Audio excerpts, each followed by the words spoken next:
안녕하세요. 미래지의 원장을 맡고 있는 이근입니다. 오늘은 미래지에서 특별한 코너를 마련했습니다. 오늘 코너는 저자와의 대화라는 코너고요.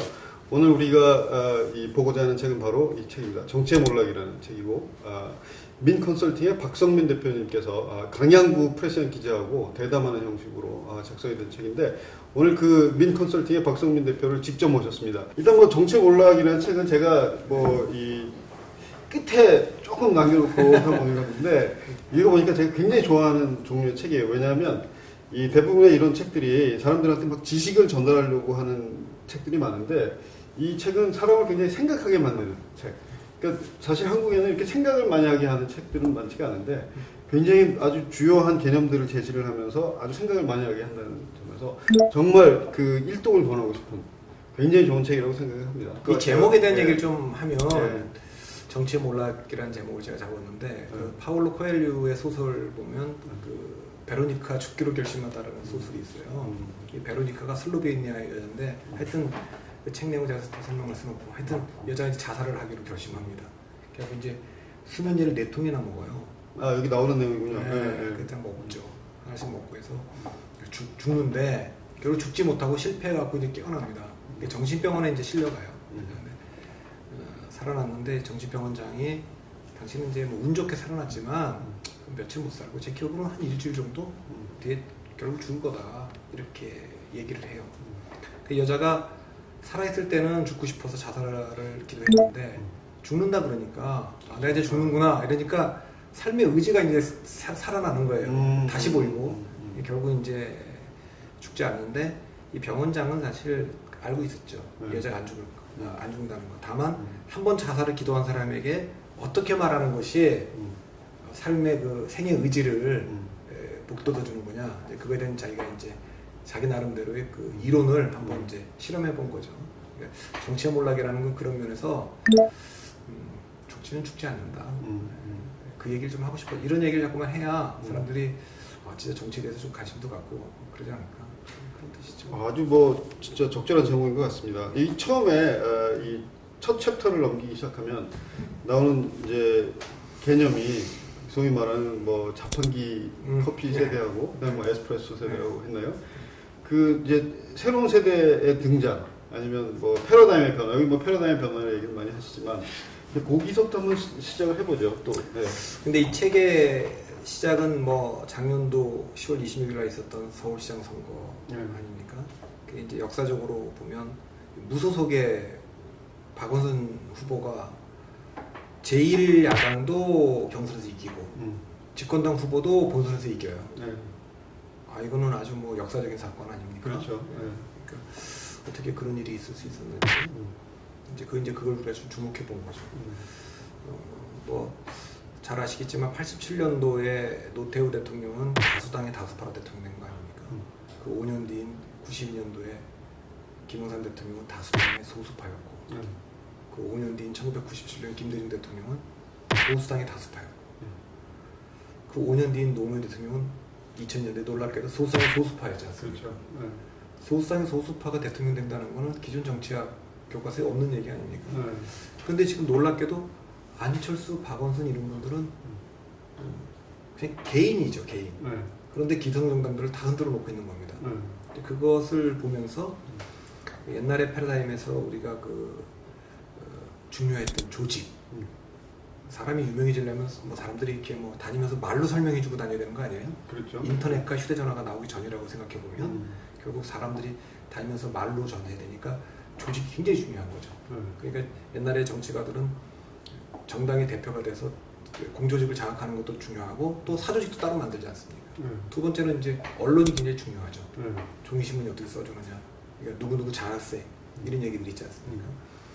근데 이제 그 두 가지를 또 관리하려면 돈이 많이 들지 않습니까? 그러니까 아주 막대한 천문학적인 정치자금을 거둔 거 아닙니까? 또 돈 주는 사람들은 대통령한테 제일 많이 갖다 주고 대통령 될 가능성이 있는 사람한테 그 다음 많이 갖다 주고 그렇죠. 야당 총재한테도 보험금한테도 갖다 주고 이렇게 하는 거죠. 이 패러다임이 지난 그 서울시장 선거 때 완전히 붕괴한 겁니다. 작년에 한나라당이 전당대회를 했는데 투표율이 26%밖에 안 돼요. 다 후보들 동원했을 텐데도. 그런데 그 민주당 박영선 후보하고 무소속 박원순 후보가 경선하는데 투표율이 60%예요. 조직동원 한 것도 아닌데 말 그대로 그 민주당의 박영선 후보를 도왔던 분이 지고 나서 했다는 말이지 않습니까? 이상한 애들이 갑자기 몰려와서 이상한 애들이 갑자기 그런 건데 그 이상한 애들이 그 주축부대가 누구냐?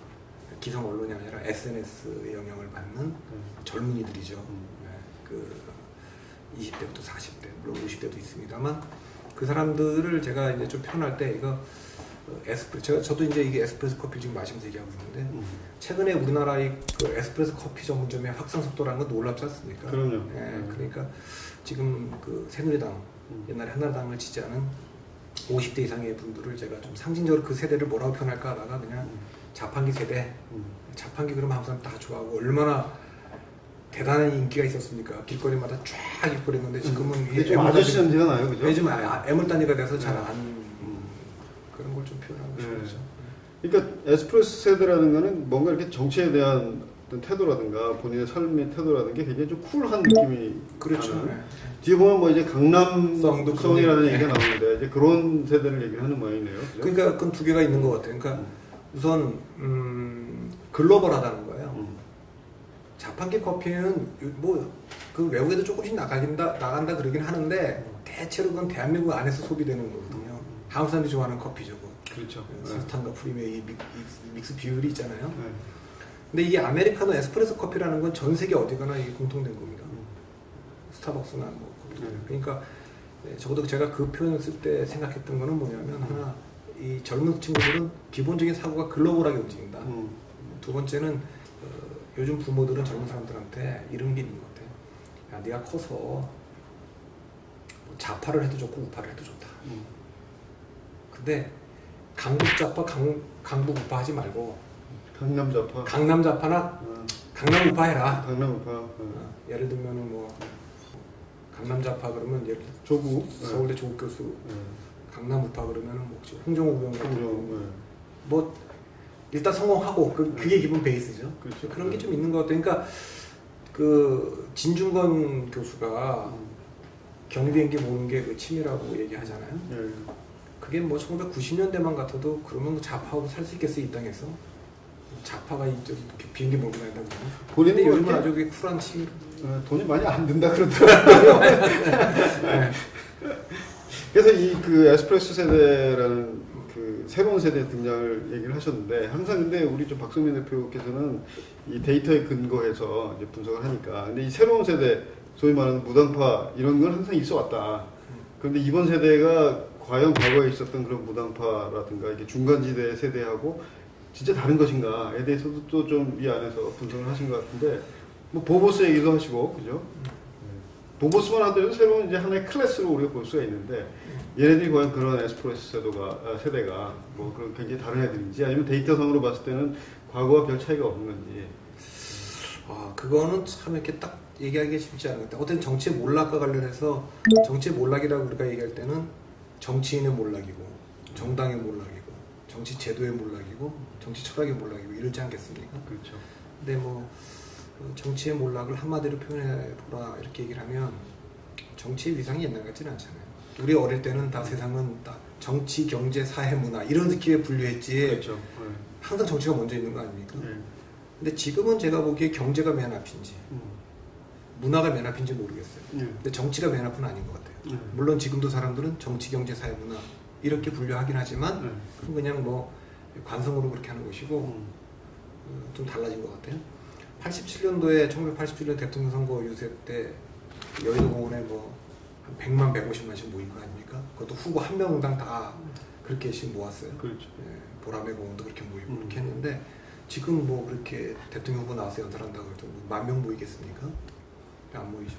그럼 이제 그 이유가 정치가 그렇게 된 이유를 저는 두 가지로 뽑는데 첫째는 냉전이 끝나고 세계화가 시작된 게 이제 그 첫 번째 이유라고 생각합니다. 세계화? 예. 그러니까 20세기만 놓고 보면 20세기에 이제 전쟁이 있었지 않습니까? 1차 대전도 있고 2차 대전도 있고 또 수많은 나라가 독립하면서 또 혁명이 있었고 쿠데타가 있었고 한국 전쟁도 있고 베트남 전쟁도 있고 독재가 있고 거기에 맞서서 민주 운동이 있고 그 마지막에 냉전이 있고 말이죠. 이렇게 그 시대적 상황이 저는 정치가나 군인이나 외교관을 영웅으로 만들었다고 생각합니다. 그렇죠. 근데 냉전이 끝났다는 거는 이제 더 이상 이제 그런 게 중요하지 않다는 거죠. 세계화가 시작됐다는 거는 이제 경제가 중요한 거죠. 그렇죠. 그러니까 세계화가 시작되면서 정치가 그 이룩하던 성취, 전쟁의 영웅이 된다든가 무슨 뭐 외교 관계를 갖다가 뭐 수립한다든가 미국과 중국이 무슨 뭐 국교를 수립한다든가 이런 게 없잖아요. 옛날 같으면 뭐 포츠담 회담, 뭐 카이로 회담 뭐 이런 것만 해도 대단했는데 그러니까 한 10분의 1 정도로 줄어들었다. 정치가 얻는 성취는. 반대로 경제나 문화나 스포츠가 얻는 성취는 한 10배쯤 커진 것 같아요. 오늘날 운동선수들이 뭐 메시가 골을 넣었다. 그날 9시 뉴스, 그날 전 세계 사람들이 다 알게 되는 거죠. 그럼요. 네. 그러다 보니까 옛날에는 세상을 보는 그 프리즘이라는 게 주로 정치 경제로만 보는 거 아닙니까? 그렇죠. 정치 경제. 그런데 이제 지금은 이제 사회 문화로까지 이제 이슈가 확산되는 겁니다. 세계적으로 또 보면 그렇죠. 그 세계를 오늘날 주도하는 사람들은 뭐 문학의 뭐 영화 감독이나 영화 배우나 작가들이나 아니면 또 문화 스포츠 선수들 같은 또 경제인 이런 사람들 아닙니까? 이런 사람들이 세계를 또 하다 보니까 국내에서 젊은 사람들이 관심 갖고 있는 분야도 그런 거죠. 영향도 많이 받고 정체성도 다양해진 거죠. 옛날에는 뭐 한국 사람이냐 일본 사람이냐 남자냐 여자냐 기독교도냐 불교도냐 호남이냐 영남이냐 뭐 이런 정도 갖고 정체성이 갈라졌다면 지금은 뭐 독일 남자랑 결혼할 수도 있고 베트남 여자랑 결혼할 수도 있고 동성애를 할 수도 있고 무슬림이 될 수도 있고 뭐 구글에 취업할 수도 있고 한 개개인이 뭐그 정체성을 설명하기가 굉장히 다양해진 거죠. 그렇죠. 굉장히 다양해지고 이슈 자체도 굉장히 다양해졌기 때문에 자연히 우리나라 한국에서 정치적 이슈도 다양해지는 겁니다. 옛날처럼 보수 진보로 딱 무자르듯이 잘라갖고 얘기하기가 복잡해진 거예요. 그렇죠. 그런 상태에서 아까 제가 말한 이제 뭐 보보스도 그런 개념으로 데이비드 브룩스가 보보스 쓸 때도 그런 거 아니겠어요? 그렇죠. 그런 개념으로 이제 탄생했는데 한국에서도 좀 그렇게 된다. 그래서 한국의 이제 보수가 그 동안에 이제 안보와 성장 이 두 개 프리즘으로 세상을 봐왔는데 거기서 굉장히 그 강점이 있었죠.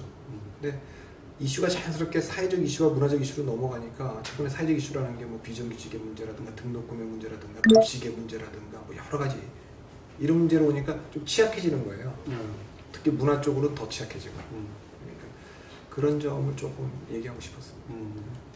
그 아까 제가 뭐 말씀을 드리다가 중단된 부분이 그 투명한 정치의 세계. 사실 보면 대한민국에서 가장 사생활이 많이 드러나는 사람들이 정치인하고 연예인인 것 같아요. 제가 보면. 근데 정치인들이 자꾸 투명하게 사생활이나 여러 가지가 드러나다 보니까 옛날에는 정말 대단한 사람인 줄 알았는데 보니까 뭐 우리는 별 차이 없고 또 우리보다 훨씬 못한 사람이다 라는 게 막 드러나는 것 같고 그냥 뭐 특별한 특기가 없어요. 이 사람들이 보면. 그런데 이제 문화인이나 뭐 경제인이나 뭐 과학기술 이런 사람들은 투명하게 드러나도 특기가 있는 사람들이니까 스티브 잡스라든가 뭐 빌 게이츠, 김연아 같은 사람들이 그래서 오히려 그런 사람들에 대해서는 좀 더 이렇게 리스펙트를 하는데 정치들은 그런 의미에서 좀 많이 떨어진 게 아닌가 하는 생각도 하게 됩니다. 그 점도 굉장히 중요한 점인 것 같아요. 저는 이제 지도자는 존재하는 게 아니라 만들어지는 거 아닙니까? 그렇죠. 근데 옛날에는 이제 특히 이게 디지털 시대가 되기 전에는 우리가 정보를 통제할 수가 있었잖아요. 지금 통제가 안 되니까. 안 되죠. 지금 뭐 모든 게 다 지금 옛날에 뭐 20년, 30년에 했던 것도 지금 다 드러나고 있는 상황이고. 그리고 전반적으로 교육 수준이 높아졌고. 그렇죠. 그런데 옛날에 히틀러가 등장할 때 히틀러를 영웅으로 만든 거는 지도자로 만든 건 이제 게벨스 같은 사람들이 다큐멘터리 같은 걸 이용해갖고 그렇죠. 아주 그 선전선동. 네, 그걸 뭐 아주 만드는 거죠. 근데 오늘날 그렇게 뭐 한 지도자를 연출해갖고 만들 수 있는 나라는 이제 북한이 거의 유일할 거예요.